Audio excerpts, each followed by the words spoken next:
Hello and welcome to Gapeys Grow Room. I am Paula in Western Washington, Zone 8B. We are approaching our last frost date, so that is pretty exciting. I believe April 27th or so is what the Farmer's Almanac says is the last frost date for my area. But it's always a good idea to check your weather before you decide to put everything outside because you never know with Mother Nature. But right now we are getting some really cool weather. It's been rainy and there's actually a chance of frost possibly this weekend.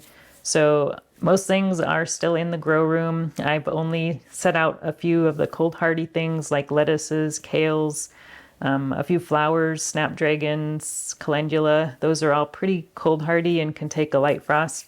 So I think those are okay outside, but everything else is still inside. And today I wanted to show you how the peppers are doing. So we did not have very good luck germinating in the paper towels this season. I mainly started the really old seeds that I had in paper towels that were like 9 or 10 years old, and as I suspected, not very many of them germinated. So I'll show you what didn't germinate and what did, and we've also got our grow tent fired up, so we've got most of our peppers in there now. So let's take a look. We're going to start with the peppers that we have here under our fluorescent T8 shop lights. These here are the only ones that germinated in our paper towels. We had 100% germination on the Kangstar white ties, so I've got 3 of those here. And then we only had 1 habanada germinate, and it is pretty tiny. So the ones that we had not germinate are the Korean gochu, aji dulce, a couple of habanero types, orange jalapeno, petite marseille, and antohi romanian. So all of those we're not going to be growing this season. Also didn't germinate is the paprika that I started in soil. Everything else I started in soil germinated, so that's good. But I've also got a pepperoncino cherry here. I think I started these a little bit later than the other peppers, so that's why they're in a 4-cell tray under the grow lights. But they are pretty close to the same size as our earlier started ones. So I've got 4 of those, and then I also started these very late. Because we had such poor germination on our paper towels, and that's where all my hot peppers were, I decided to start some peach ghost peppers, and they are still very tiny. So hopefully they will get big enough to produce some ripe peppers for us this season, but they are very tiny still. And then I also started some peppadews. So these are, I believe these are a Bacatum variety of pepper, and they have a little bit different shaped leaves. You can see they're kind of more kind of fat and roundish, but they're kind of cute. So I've got 4 of those, and that is all I have here under our shop lights. Everything else is in the grow tent. So here's our grow tent. I'm using an AC Infinity grow tent, and with this controller I can set a target humidity and temperature, and if it gets too hot or too humid, it will kick on our AC Infinity fan here that we've got in the corner. So it seems to be at an ideal temp and humidity, so it's not on right now. And we've got all the rest of our peppers here that are still in these 6-cell trays, and I'm going to be repotting all of these here pretty soon into some larger containers. But we've got a total of 20 varieties that we're going to be growing this season, which is a little bit less than I normally grow, but that's because we had such poor germination on our paper towels. But let's take a look and see what we have. We've got the tangerine tigers. We've got a yellow variant here in the first row. And then this is tangerine tiger number 4 that I got from Craig Jennings. And that is one that I've been growing this pheno for the past few years. So that is from Saved Seeds. And then we've got some more tangerine tigers. This one, you can see these leaves are quite yellowish. And these are the variegated version of the tangerine tiger. You can see a little bit of dark green in some of the leaves. Some of them don't have any dark green at all, so I'm not sure how well they will do. They're probably a lot more light sensitive than these darker green plants, but we'll see how they do. We've also got some Calabrian. That's a more of a sweet pepper there. And then we've got a bunch of shishitos. We've got 2, 4, 6, 8 plants of those. So all these are shishitos. Those are one of my best sellers at my plant sale. So I decided to grow extras of those. And then we've got Escamillo. That's a sweet pepper, one of my favorites. It's a nice orange pepper.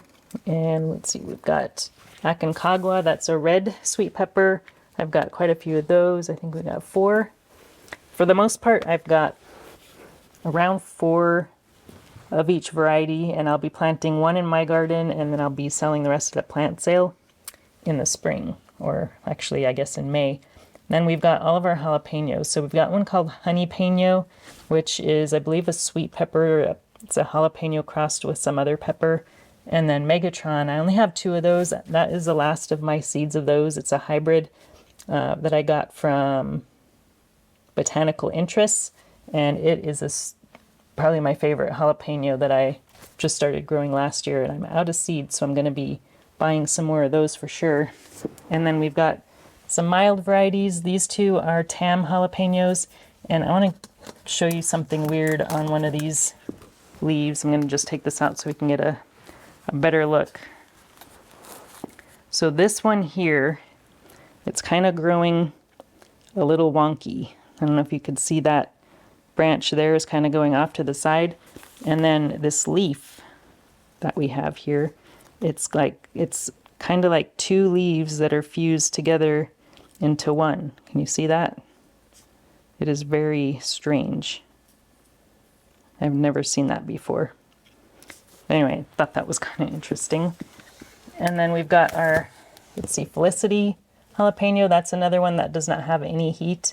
And then Nada Peno is another heatless jalapeno. And Digito, that one I've grown before. That's a fairly decently hot one. So we've got a few of those. And then La Bamba F1, that's a new one I'm trying this season. Can't remember who I got that. Oh, I think it's from Territorial. And then we've got a few of those La Bamba. And then we've got some more sweet peppers. So we've got, these ones are in larger containers. So these were kind of just extras that I potted up into a different size container. And you can see that they're actually growing a little bit bigger than the ones that we have in these large 6-cell trays. So I thought that was interesting. So I think once I get these potted up into bigger containers, they'll really get a lot bigger faster. And then we've got candy cane chocolate cherry. So this one is a really pretty variety. It's got some variegation on the leaves there. I've grown this one, I think, only once before, but I'm gonna grow it again this season. And then we've got Lemon Dream. This one is a yellow sweet pepper. I've got 4 of those. It's doing really good. It's probably one of my better looking peppers. It's growing really fast. And then the last one here is called Yummy. So I grew that for the first time last year, but it was a kind of a hand-me-down pepper that I got from a friend, and it was very sickly when I got it, so it didn't really do very well. So I'm giving it another try, and hopefully we have better luck with that. So those are all the pepper varieties I'm going to be growing this season. I hope you enjoyed this little update. Let me know what peppers you're most excited to grow this season. Thanks for watching, and we'll talk to you again soon. If you enjoyed this video, please like and subscribe. You can also find me on Instagram, Twitter, and Facebook.